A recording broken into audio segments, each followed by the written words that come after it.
Coming this summer from Columbia Pictures, a movie that asks the question, would you buy a used car from this man?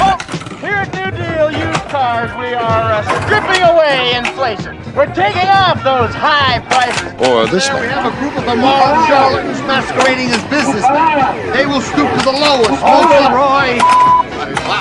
Would you buy a used car from this man? Sign your name right on. Or from this man?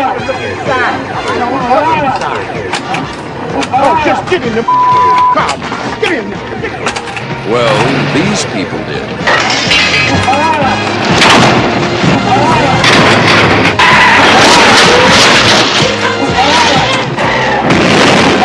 Used Cars, about a group of dedicated businessmen who'll do anything to sell a car. We can't do a commercial wearing these. We'll come off looking like a couple of $695, you got it. Margaret, let's take a look under the hood, shall we?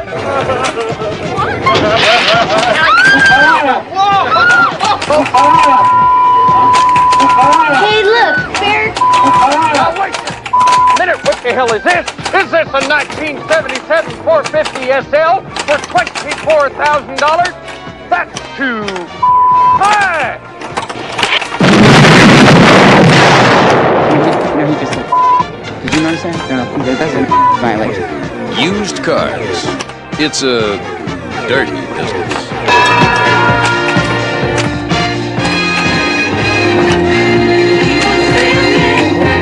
There's an earthshaker back there. What was the price of that? Too fucking high. Season 2, episode 2. Season 2? We're counting these I again. thought we did more than 2 seasons. No, well, we were getting up to like episode 40 something, and then it crashed and burned, and I quit. I'm suspecting that season 2 will probably end with me quitting also. Yeah? Can you quit twice? Sure. That means you'd have to start back twice. You can quit several times. Really? Yeah. Well, what are we going to do for tech tips? Mm-hmm. Are we settled on decals or...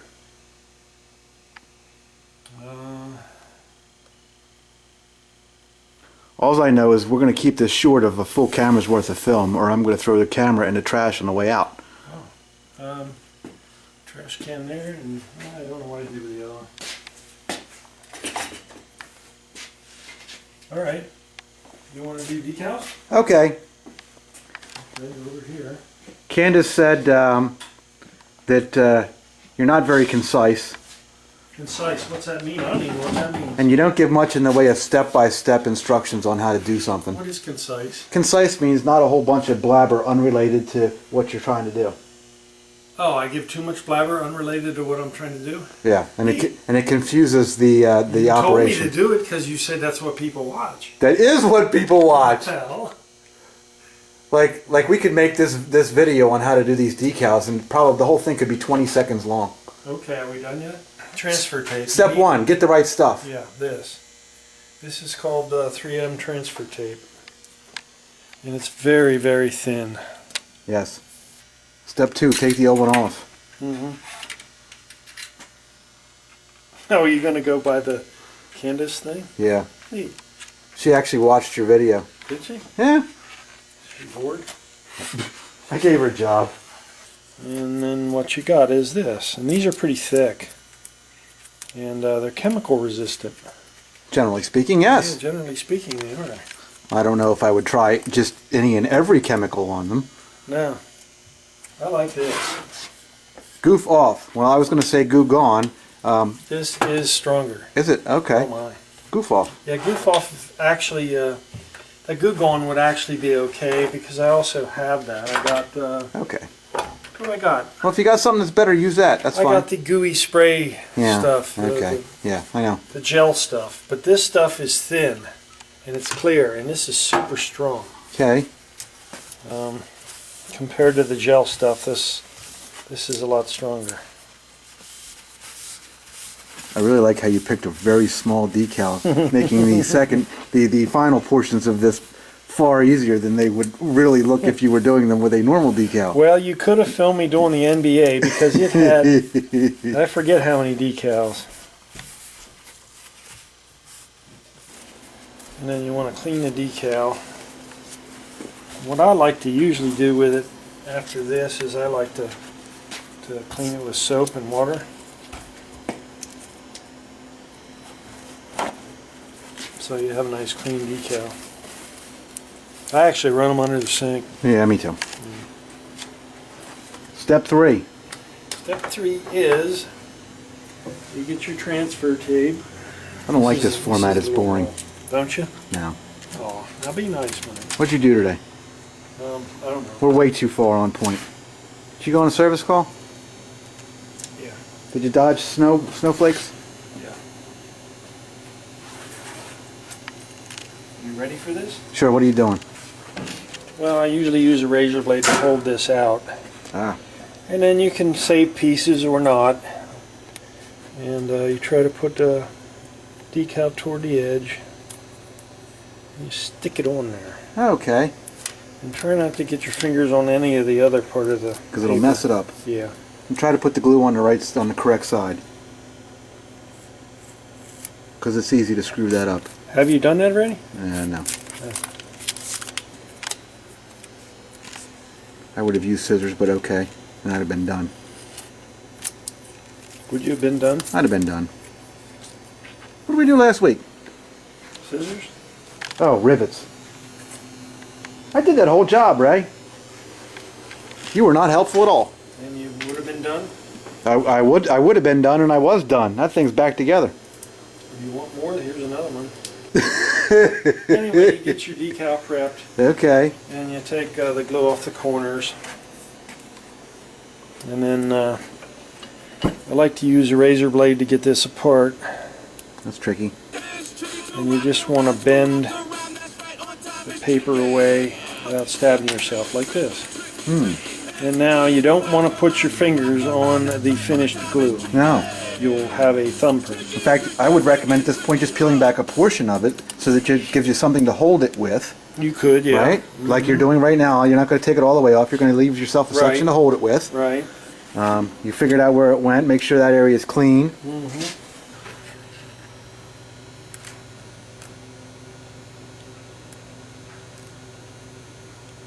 It's just a matter of dexterity to put it on here.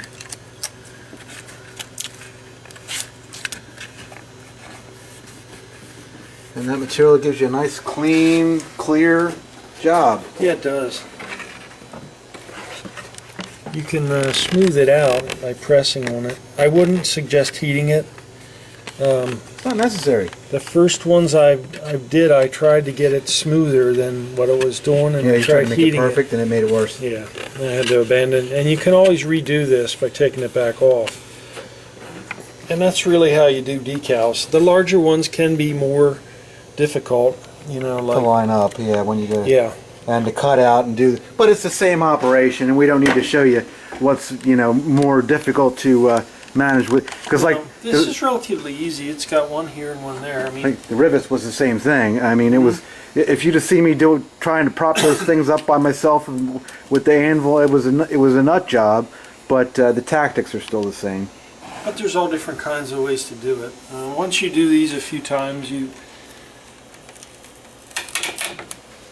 don't want to pull too hard on these. You'll make this curl. Yeah, you don't want to stretch it. You don't want to abuse it. When I say they're durable, that doesn't mean they're indestructible. You want to be nice with them. Don't And be no any matter rougher how than careful you want are, to be. you always get glue left on here. Which is fine. Yeah, Because it comes off easy enough. right. And that's how you do decals, and then you'll have a nice job. Okay, dude. That was extremely boring. Whose idea was it to do these this week? What else you got? You want to do these ICs? You got something else laying around here for these folks? 'Cause, I see. I mean, I hate to complain that it's too short, but that was like nothing. Well, it's decals. It's just artwork. That was easy. We already did rivets. IC sockets, you say? Well, that's what you wanted to do. Yeah. How long does that take? I have to set it up. I have to have board to do. Well, in that case, I got an idea. What? Let's cut. Let's maybe eat. Were you gonna eat? Yeah, I was going to see what was upstairs. You were thinking about it? Yeah, sure. Let's talk about it off camera for a minute, and we'll come back with a part 2 of this week, because that was too short, man. That was nothing. Really? Is there any questions?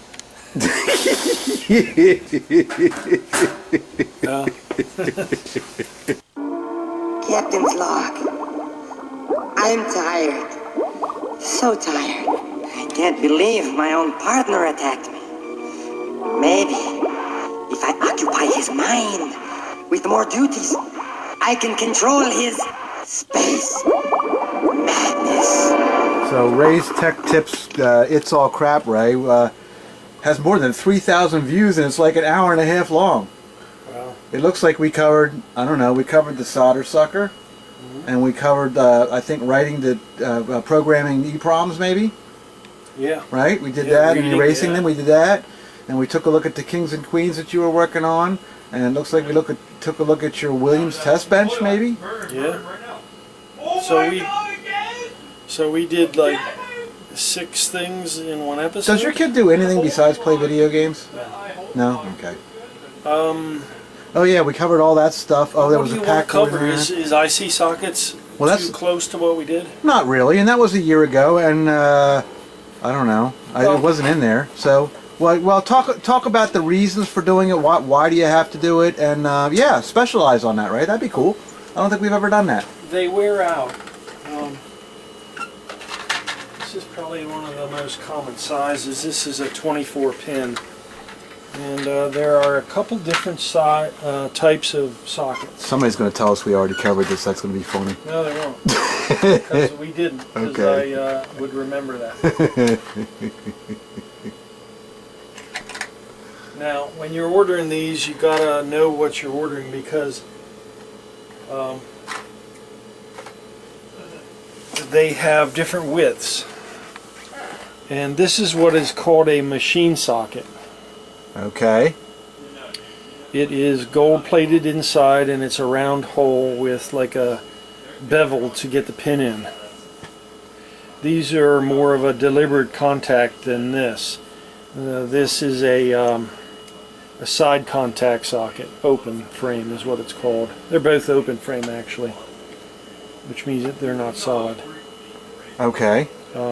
Open frame is more desirable to work with than closed frame, because you can get to see the board surface in here. Underneath it, okay. It doesn't really matter a lot, because you're not dealing with anything in there, but it makes it easier to put in when it's a solid, when it's an open frame rather than a solid piece, because see what you're doing. And yeah, and you can seat it easier. You might notice the difference on the other end is these are flat pins and these are round. okay, I'm not going to be able to see that. I don't think. These are very expensive compared to these. You could probably buy 5 of these for 1 of these. The squares are better than the rounds. The rounds are better than the squares. Okay. The reason is these pins have a little spring-loaded contact surface that swipes the side of the pin. Okay. The IC. These do not. There's nothing mechanical about this. This is a solid socket. Ah. It being that you're putting a rectangular piece of metal in a round hole, your contact patch is only on the 4 corners. Right. This, you get a contact patch that's a lot bigger on both sides. So the square is better than the round. Yeah, for contact. That's what I said. Okay. Yeah, but in and out with the socket, in and out with an IC in the socket so many times, this will last longer. Huh. These are used in medical equipment, slot machines. They're higher quality. The round ones. Okay. Because they're gold plated and the contact is more deliberate and it's not mechanical. This is mechanical, but for pinball use, since you're not putting chips in and out a lot, it doesn't make sense to go with this. So when you go ordering them, you order the conventional open frame side contacts ICs. Okay. So that's a little bit of history about what sockets you're going to find on the internet when you go looking. And these are also referred to as DIPs, dual inline pin. They also make SIPs, single inline pin, which doesn't house an IC, it houses like a resistor bank. Okay, you falling asleep yet? This is really dull. Okay, so dual inline pin, side socket contacts, and you can get these in gold. They cost quite a bit more. It's not really necessary for a pinball. Okay, well, These are zinc. why do I need that? This? Yeah. Because they wear out. They wear out. Yeah, and they also get... I see that on that board up there, there's a bunch of empty ones there. yeah, this is an empty board. Now those are factory installed sockets, right? On that board that I'm looking at from back Yeah, here? because when they made this board, Bally made this for several pinballs, and to make this accommodate different pinball voice data, you've got different chips and different combinations. You know, this would be for Fathom, it would take all 4 slots. Centaur 2 only takes 3. So they socketed them because they were interchangeable from game to You game. can expand this board into different machines. Now some of them were the same chips from game to game, and those ones were not socketed because they weren't. The factory didn't change them. They just socketed them in. Correct. And that's what you're looking at here, is because now at this point with the age involved, the chips are failing, I guess. Why would we install a socket? Because the chip needs replaced and failed, and when you put instead of putting a chip right to the board, you want to put a socket in it because that gives you the next exchange a lot quicker and easier. Plus, soldering on these boards is only going to happen several times before you start pulling the traces apart. And circuit boards have what they call through tunnels, which one side is traces here, another side is traces here. Some of your newer games have actually a middle tracer too. So it'll have a tunnel come in here and go out here somewhere. So what I'm saying is, if you pull a tunnel like that out of the board by heating it and putting a chip in twice without having a socket, you're risking having the board at all. In other words, this makes it serviceable. Okay, yeah. So putting an IC or a component on the board like an IC where you have a lot of pins without a socket is not a good idea, because if you happen to have that fail again, you're rolling the dice as to if you can get it in. So the proper way here is, if you're replacing any IC, integrated circuit, any chip IC on your board. Now you could do it without a socket, but that's the wrong way to do it. Yeah, it is the wrong way. It's the not asshole a good way practice. to do it. It's not a good practice. Okay. Well, that's pretty exciting. Are you going to do one? Yeah. You need a desolder station. And you need a certain head for it. You change your head because the header pins are a bigger diameter desoldering head than the IC socket. Okay. Do you have one that you need to do on something? So that we can not just waste your time?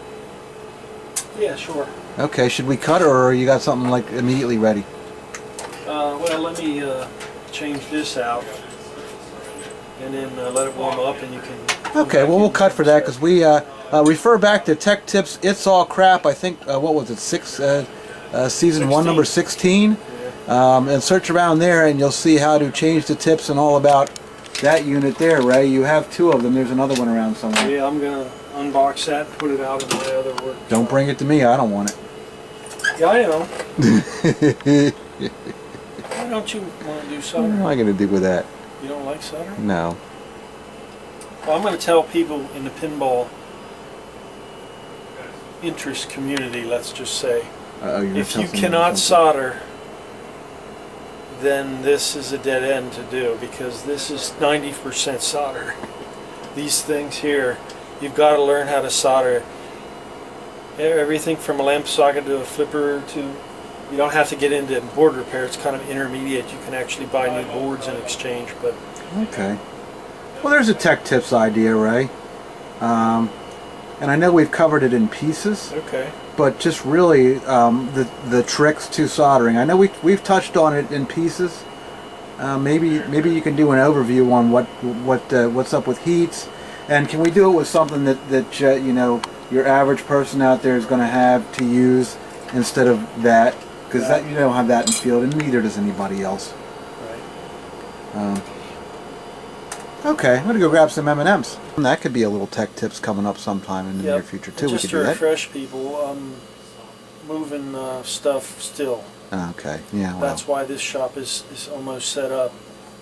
I'm putting all my other automotive stuff in the boring. People don't want to hear that, right? They, you know, just explain. There is a segment though that's kind of it's like a mini segment of your thing that people want to hear about whatever movie it is you watched last night. Because I watch all kinds of. Because you tend to watch strange movies that nobody's ever heard of or whatever. So what was it? Used Cars was one. Who's that? What's that? It's a movie from 1980, I guess. Kurt Russell and Jack Warden are the two main actors. Never heard of them. Yeah, well. Used car. Used cars. Used cars. Yeah, it's about two car dealers that are fighting for business right across the street from each other. Oh, okay. I don't know what town it was in, but anyway, it's a funny movie. And that's the whole premise? There's two competing car dealers. Right.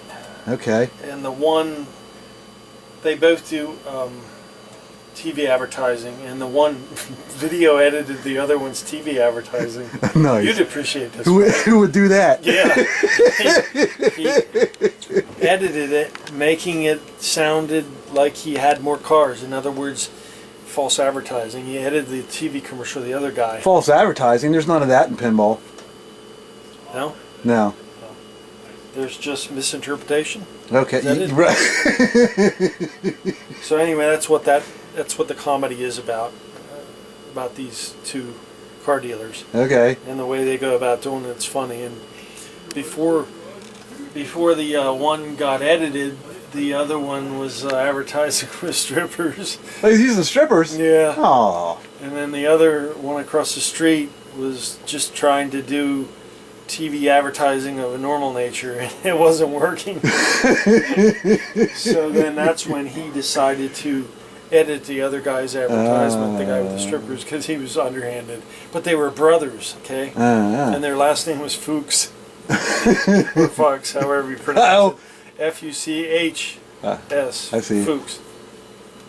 Yeah? So anyway, the one guy across the street actually died. What? Yeah, and then Kurt Russell was trying to step in for him, and he was trying to make his other brother across the street still believe he was alive. There's a lot of things going on in the plot. But he was supposed to have a line of 217 cars on his lot, and he didn't have that many. So it was actually only 21 cars, and the guy edited the video for TV and added the 7. Ah. And his daughter came to take over the car lot when her father was sick, but nobody knew he died, not even her daughter, because Kurt Russell hid the fact. It's a funny movie. Okay. But anyway, toward the end of the other commercial, they were getting really nasty with each other. So Kurt Russell hired this guy to dress up like a cowboy, and he went over to the other car lot when it was closed, and they set up lights real quick and TV cameras, and they were standing on the hoods of the cars and making fun of the prices that were listed. Making fun of the prices, imagine that. Yeah, they were, and he had a shotgun, and he had like a 73 Lincoln Continental. That price is too high, and he takes a double barrel shotgun and shoots the car. And then he goes to another car, Cadillac. He said, "That's too high." And we're blowing this shit out of high prices. So he comes to this last car, this Mercedes 450 SL, and he says, "That price is too fucking high." And he blows it up with dynamite in the car. Flips over while his brother was home watching TV. He recognized it as his car lot. So yeah, it's funny. I would highly recommend it. For an old movie, it is hilarious. What are you presenting here in the middle of all this stuff? It's a UL nightmare. See, this is the problem with staying on task when you're doing your tech tips in the beginning. Yeah. It's over too quick, and then you got all this time to fill, and you don't know what you're going to do. So then you take it off to Blabberland anyway. Am I doing that? Yes. Nice. What are you doing over there? Okay. Well, I'm going to show you how to do a chip socket. And, Hold your breath, everybody.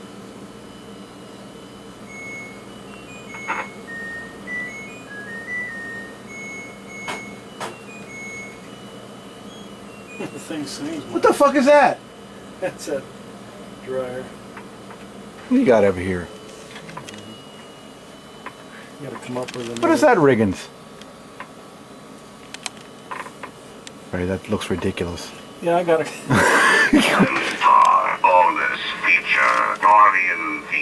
This is a reconditioned Squawk and Talk, and to do one of these, you have to change at least 15 caps and some other components. This did get some new chip sockets because they go bad. That's what I'm going to do this. Okay. Do we own that board? Yes. Sweet. You know what that's worth? No. In this state, it's worth quite a bit because it's a lot of work. It is, and you can't get those. There's two versions of it. There is the 61As and the 61Bs. This is running the test, by the way. What I'm doing is I'm running now is the end of the test. And then it shuts off. I've got a job Except for if you you. push the button. See this button? This is the 5-volt minus that this thing needs. Yeah. And the rest of the voltage is coming through here. Okay. You can generate AC here, which is what I disconnected because some of these boards don't have the circuitry for it.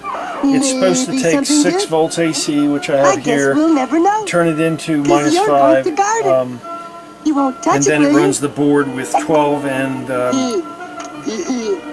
the 6 volts AC gets turned into minus 5 through some circuitry, but sometimes these don't have that, so I don't take a chance on it anymore to find out which boards have it, which don't, so I do this. Okay. You inject the 5 volts with the test point.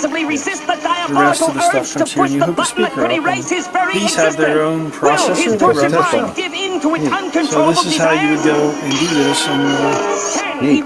Here we have a tested working reconditioned.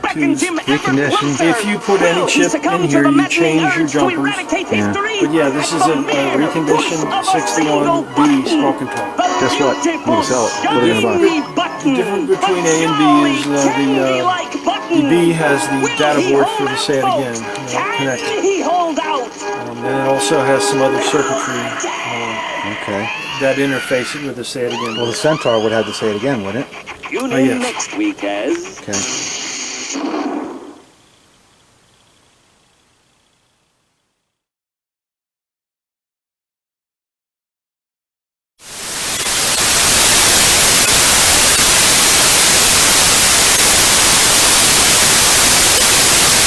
Hey guys, Candace here. Today I'm going to be reviewing Season 2, Episode 2 of Ray's Tech Tips. I have to say I really enjoyed this episode. My favorite part about it was Ray's humor. It was really on point in this episode. I mean, I know everything he says is spontaneous and improvised, but still, it was really good. At least in my opinion.